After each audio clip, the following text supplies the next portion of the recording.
नमस्कार, जय हिंद। आज हम करेंगे फ्यूचर कंटिन्यूअस टेंस को। इसी को हम कहते हैं फ्यूचर प्रोग्रेसिव टेंस और फ्यूचर इम्परफेक्ट टेंस। तो इसके अंतर्गत फ्यूचर टाइम में किसी कार्य या घटना के जारी रहने का बोध होता है। वे पत्र लिख रहे होंगे तो they will be writing a letter. Students या विद्यार्थी खेल रहे होंगे तो स्टूडेंट्स विल बी प्लेइंग। वर्षा हो रही होगी तो इट विल बी रेनिंग। तो इन हिंदी वाक्यों से आपको समझ में आ रहा होगा कि इस टेंस की पहचान क्या होती है। तो इस टेंस की पहचान क्रिया के साथ में या वाक्य के अंत में रहा होगा, रही होगी, रहे होंगे, रहा होगा, रही होगी, रहे होंगे, कभी कभी ता रहा होगा, ती रही होगी, ते रहे होंगे जैसे शब्द हमको देखने को मिलते हैं। तो ता रहा होगा, ती रही होगी, ऐसे यदि शब्द आते हैं तो ये हमारा फ्यूचर परफेक्ट कंटिन्यूअस टेंस में भी वाक्य बन जाता है। लेकिन हमें उसका सेंस ध्यान रखना है कि सेंस उसका क्या हो रहा है। अन्य टेंस की तरह इस टेंस में भी हमें 2-3 बातों का ख्याल रखना ज़रूरी है। पहली तो पहचान हो गई कि कोई भी टेंस है, हिंदी में उसका सेंटेंस कैसा होगा, तो उसकी पहचान क्या होगी, वाक्य के अंत में क्या होगा। दूसरा, उसकी हेल्पिंग वर्ब क्या होगी। और तीसरा, उसकी मेन वर्ब का कौन सा फॉर्म उपयोग किया जाएगा। तो इस टेंस में हेल्पिंग वर्ब के रूप में शैल बी और विल बी का प्रयोग होता है। अब इसको हमें ध्यान रखना है कि शैल बी और विल बी का प्रयोग कौन कौन से प्रोनाउंस और नाउंस के साथ किया जाता है। तो जैसा कि फ्यूचर इंडेफिनिट में बताया गया है कि शैल का प्रयोग कहाँ होगा, विल का प्रयोग कहाँ होगा। तो आई और वी के साथ में हम शैल का प्रयोग करते हैं और अन्य प्रोनाउंस के साथ में हम विल का प्रयोग करते हैं। तो इसी प्रकार से फ्यूचर के सभी पार्ट्स में, चाहे वो इंडेफिनिट हो, कंटिन्यूअस हो, परफेक्ट हो या परफेक्ट कंटिन्यूअस हो, तो हमें शैल जब भी मिलेगा तो उसके साथ में आई और वी का ही प्रयोग किया जाएगा। कहने का आशय, आई और वी के साथ में यहाँ शैल वी का प्रयोग करेंगे और he, she, it, name, they, you, singular noun, plural noun, जैसे कि बॉय का बॉयज हो जाएगा। इन सभी के साथ में हम विल का प्रयोग करते हैं। लेकिन जब वाक्य कोई एम्फेसिस हो, अर्थात क्रिया पर जोर देकर कहा गया हो या धमकी हो, दृढ़ संकल्प हो, यानी इरादा हो, तो हम ठीक विपरीत कार्य कर देते हैं। आई भी के साथ में जहाँ हम शैल का उपयोग करते हैं वहाँ हम विल का उपयोग कर देते हैं और अदर प्रोनाउंस के साथ में जिनके हम विल का उपयोग करते थे वहाँ शैल का प्रयोग कर देते हैं। सामान्य रूप से आई वी के साथ में हम शैल का प्रयोग करते हैं और अन्य के साथ में विल का प्रयोग करते हैं। लेकिन आज मॉडर्न ग्रामर के अनुसार विल का प्रयोग प्रायः सभी के साथ कर दिया जाता है। क्लाउज के रूप में फ्यूचर कंटिन्यूअस टेंस का प्रयोग प्रेजेंट इंडेफिनिट के साथ में किया जाता है। दोनों के बीच में हम कंजक्शंस के रूप में व्हेन है, whenever, whatever, wherever, until, if, unless, इस प्रकार से हमें कंजक्शन देखने को मिलते हैं। तो हम या तो दोनों के बीच में हम कंजक्शन का प्रयोग कर देते हैं, लेकिन यहाँ ध्यान रखना होता है कि कंजक्शन के बाद में प्रेजेंट इंडेफिनिट या प्रेजेंट सिंपल का सेंटेंस बनाया जाता है। उसका अर्थ भी हम गा, गी, गे की तरह उपयोग में कर सकते हैं। उदाहरण के रूप में जैसे कि जब तुम घर आओगे वह पढ़ रहा होगा, तो इसका ट्रांसलेशन होगा ही will be reading when you go home. दूसरा उदाहरण, जब तक राजू नहीं आएगा मैं खेलता रहूँगा, या इसी को हम कह सकते हैं कि जब तक राजू नहीं आता मैं खेलता रहूँगा। तो until Raju comes I shall be playing. तो इस प्रकार से हमको क्लाउज के रूप में वाक्य देखने को मिल जाते हैं। तो यहाँ पर हम फ्यूचर कंटिन्यूअस के साथ में प्रेजेंट इंडेफिनिट का प्रयोग करके ऐसे वाक्यों को बनाते हैं। अब हम फ्यूचर कंटिन्यूअस को सिंटेक्स के अनुसार सेंटेंस वाइज समझेंगे।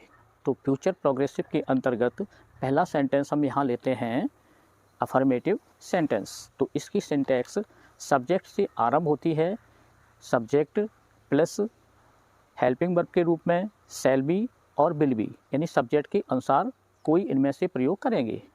इसके बाद में वर्ब का फोर्थ फॉर्म यानी मेन वर्ब का यहाँ आईएनजी फॉर्म प्रयुक्त किया जाता है, जिसे ही हम वर्ब का फोर्थ फॉर्म कहते हैं। और फिर ऑब्जेक्ट और कंप्लीमेंट। जैसे वह विद्यालय जा रहा होगा, तो he will be going to school. दूसरा सेंटेंस नेगेटिव सेंटेंस होगा। नेगेटिव सेंटेंस की सिंटैक्स होगी सब्जेक्ट प्लस हेल्पिंग वर्ब के रूप में शैल, विल प्लस नॉट, इसके बाद में हम बी का प्रयोग करते हैं और वर्ब का फोर्थ फॉर्म, ऑब्जेक्ट और कंप्लीमेंट। तो इसका एग्जाम्पल, उसी एक एग्जाम्पल को हम नेगेटिव के रूप में लेंगे कि वह विद्यालय नहीं जा रहा होगा। तो इसका ट्रांसलेशन बनेगा he will not be going to school. तो यहाँ ध्यान रखना है कि नॉट का प्रयोग हमें शैल, विल और बी के बीच में करना होता है। अब तीसरा सेंटेंस होगा हमारा इंटेरोगेटिव सेंटेंस। तो इंटेरोगेटिव सेंटेंस हमारे दो प्रकार के होते हैं। पहला हमारा होता है यस नो आंसर टाइप का और दूसरा होता है WH वर्ड टाइप का। तो यहाँ पर पहला हम बनाएंगे yes no answer type sentence का स्ट्रक्चर। तो यस नो आंसर टाइप का जो भी सेंटेंस होता है वो सदैव हमारा हेल्पिंग वर्ब से आरंभ होता है, और हेल्पिंग वर्ब आरंभ में लग जाती है तो सेंटेंस हमारा क्या का अर्थ दे देता है, लेकिन क्या की अंग्रेजी नहीं बनाते हैं। तो हेल्पिंग वर्ब के रूप में शैल और विल का प्रयोग हम वाक्य के आरंभ में करेंगे, और इसके बाद में हमारा सब्जेक्ट होगा और सब्जेक्ट के बाद में बी का उपयोग करेंगे। फिर हम वर्ब का फोर्थ फॉर्म, ऑब्जेक्ट और कंप्लीमेंट, लेकिन क्वेश्चन मार्क हम अवश्य लगाने का ध्यान रखें। तो इसका एग्जाम्पल होगा क्या वह विद्यालय जा रहा होगा। तो वाक्य ऐसे क्या से आरंभ होते हैं, उन्हीं को हम यस नो आंसर टाइप के कहते हैं, क्योंकि इनका आंसर यस या नो में ही हम दे सकते हैं।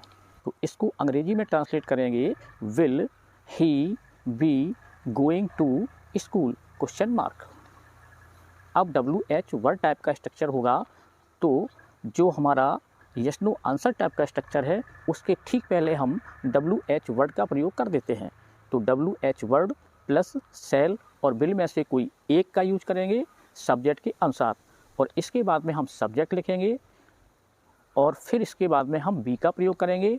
फिर वर्ब का फोर्थ फॉर्म, ऑब्जेक्ट और कंप्लीमेंट और क्वेश्चन मार्क। वह विद्यालय क्यों जा रहा होगा। तो why will he be going to school question mark. अब जो चौथा प्रकार हमारा सेंटेंस का होता है वह होता है नेगेटिव इंटेरोगेटिव सेंटेंस, अर्थात इसमें वाक्य हमारा नेगेटिव भी मिलता है और उसमें क्वेश्चन भी होता है। तो ये भी हमारे दो प्रकार के बनेंगे, जैसा कि हमने इंटेरोगेटिव सेंटेंस में बनाया था, क्योंकि वो सिर्फ इंटेरोगेटिव था और यहाँ पर नेगेटिव इंटेरोगेटिव हो जाएगा।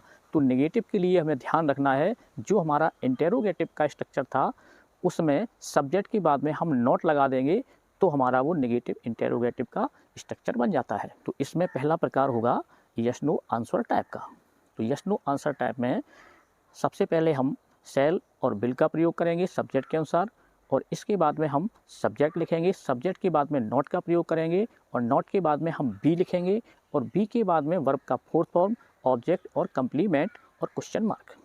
उदाहरण के रूप में क्या वह विद्यालय नहीं जा रहा होगा। तो इसमें क्या अर्थात प्रश्न और नहीं अर्थात नेगेटिव। तो इसका ट्रांसलेशन हो जाएगा will he not be going to school question mark. अब इसमें दूसरा जो प्रकार होता है WH वर्ड टाइप का। तो WH वर्ड प्लस शैल या विल में से कोई एक सब्जेक्ट के अनुसार, plus subject plus not plus be plus verb का फोर्थ प्लस ऑब्जेक्ट और प्लस कंप्लीमेंट और क्वेश्चन मार्क। कंप्लीमेंट यानी कि अदर वर्ड्स। तो इसका एग्जाम्पल होगा वह विद्यालय क्यों नहीं जा रहा होगा।